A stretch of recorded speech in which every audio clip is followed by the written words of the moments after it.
कहानी है रामपुर गांव की, जहां के मर्द महिलाओं को हमेशा नीचा दिखाने की कोशिश में रहते।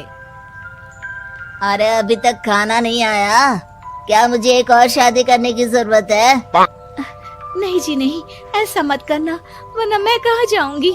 खाना लेकर मैं अभी आई जी। गांव की पंचायत में भी फैसले हमेशा औरतों के खिलाफ ही रहते। मैं जो फैसला सुनाता हूँ वो भगवान की आज्ञा होती है। इस लड़के ने अपने मन से शादी करके अच्छा नहीं किया। लड़के को घर भेज दो और इसकी शादी इसकी जाति की किसी लड़के से करवा दो, लेकिन ये लड़के, इसे तो गांव के बाहर निकाल दो। नहीं नहीं जमींदार साहब, ये क्या बोल रहे हैं? ऐसा नहीं हो सकता। मेरी बेटी मासूम है, इसे अच्छे बुरे की समझ नहीं है। अरे कहाँ जाएगी ये बेचारी? कहाँ जाएगी? इतनी चिंता है तो पूरे परिवार का गांव निकाला कर देते हैं। बेचारे पूरे बसे बसाए परिवार को गांव छोड़ना पड़ता है। चाहे जो हो, अगर बेटियों को कंट्रोल नहीं कर सकते तो गांव में रहने का कोई मतलब नहीं है।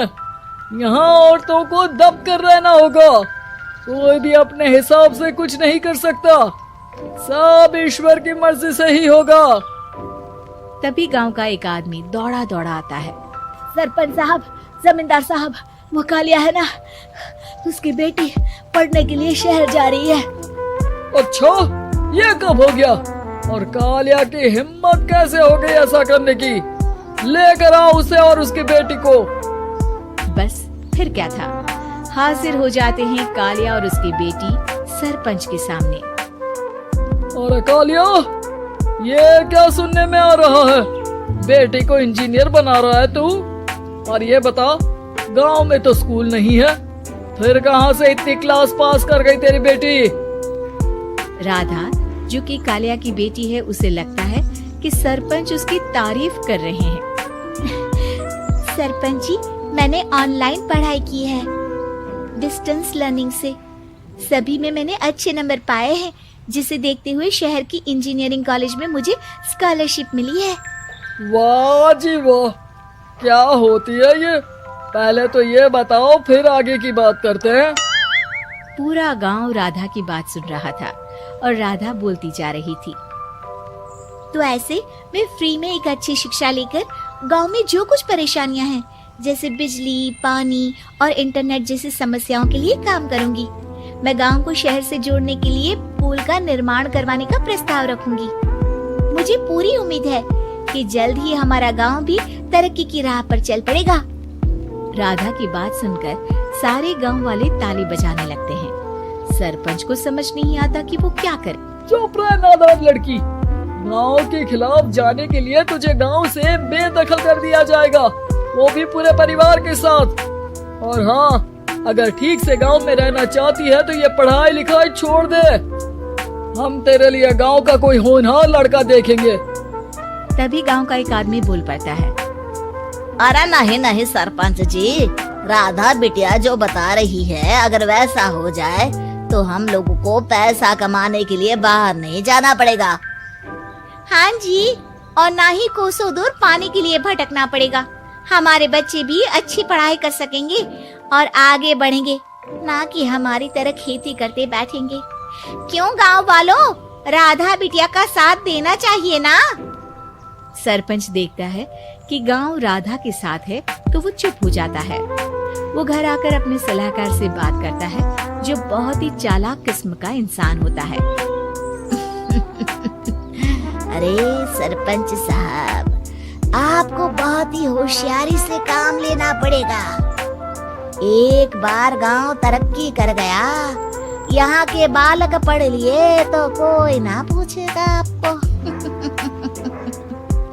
और फिर ये जो बेटा और बेटी है ना आपके, इनको भी आम लोगों की तरह ही जीवन जीना होगा।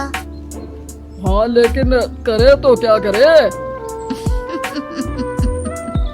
वो ना आप मुझ पर छोड़ दीजिए, बस मैं जैसा बोलूं करते जाइए। अगले रोज सुबह जब गांव वाले सोकर उठते हैं तो राधा के घर के बाहर और साथ ही वो लोग जिन्होंने राधा का सपोर्ट किया था, उनके घर के आगे लाल रंग से कल आऊंगी लिखा होता है। कल आऊंगी, ये क्या होता है? अरे यह तो खून से लिखा है, लगता है कोई भूत प्रेत या चुड़ैल का साया है। चलो सरपंच जी के पास चलते हैं। सभी सरपंच के पास जाकर उसे सारी बात बताते हैं। अरे ये तो बड़ी मुश्किल की बात है। चलो मैं एक बाबा को जानता हूँ, उन्हें बुला लेता हूँ। सरपंच बाबा को लेकर गांव के घर के बाहर जाता है। ओहो, तो ये वो चुड़ैल है जो उन लोगों को निशाना बनाते हैं जो गांव को बदलने का सपना देखते हैं। वो गांव को ऐसे ही संपन्न देखना चाहती है। वो नहीं चाहती कि कोई बाहरी यहाँ का कायाकल्प करे। क्या तुम लोगों में से किसी ने गांव को बदलने की सोच रखी है? तभी राधा की माँ रोते रोते आती है। मेरी राधा घर से गायब हो गई है। अरे कोई तो बचाओ, मेरी बच्ची कहाँ गई?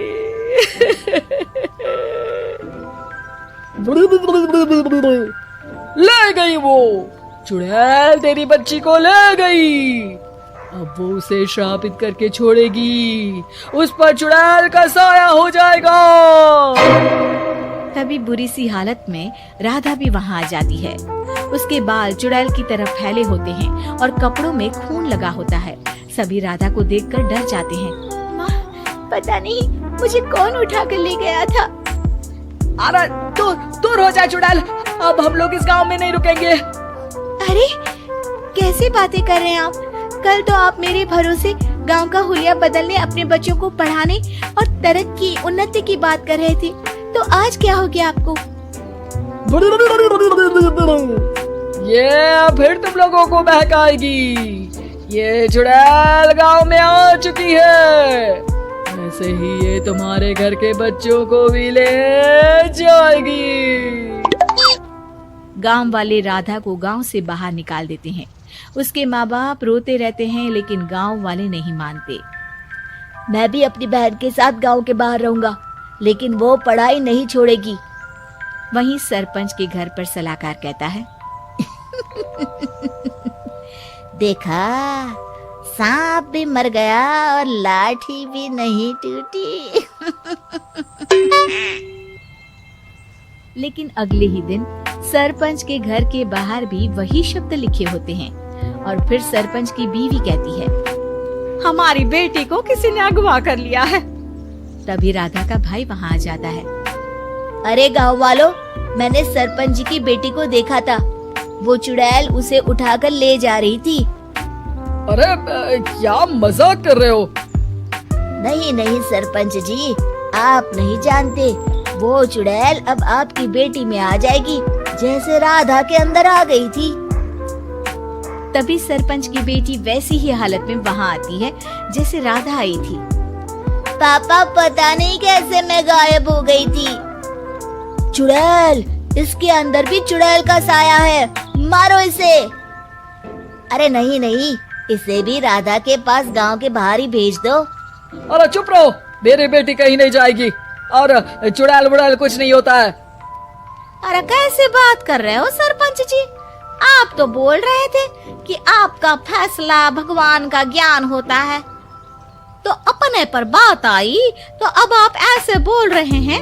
अरे ना ना ना, आपको अपनी बेटी को त्यागना ही होगा। अरे बुलाओ बाबा को। राधा का भाई बाबा को ले आता है, जिसे अब गांव वालों के डर के कारण सच बोलना पड़ता है। मैं कोई बाबा नहीं हूँ, मैं तो मोची था। ये सलाहकार महोदय ने मुझे कहा था एक्टिंग करने को। अब वो मुझे पैसे देने वाले हैं। अब मुझे माफ कर दो। गलती हो गई, मुझे माफ कर दो। तभी वहाँ राधा आ जाती है। देखा सरपंच जी, जब गांव के बच्चे साक्षर होंगे तो आप जैसे लोगों की चालाकी नहीं चलेगी।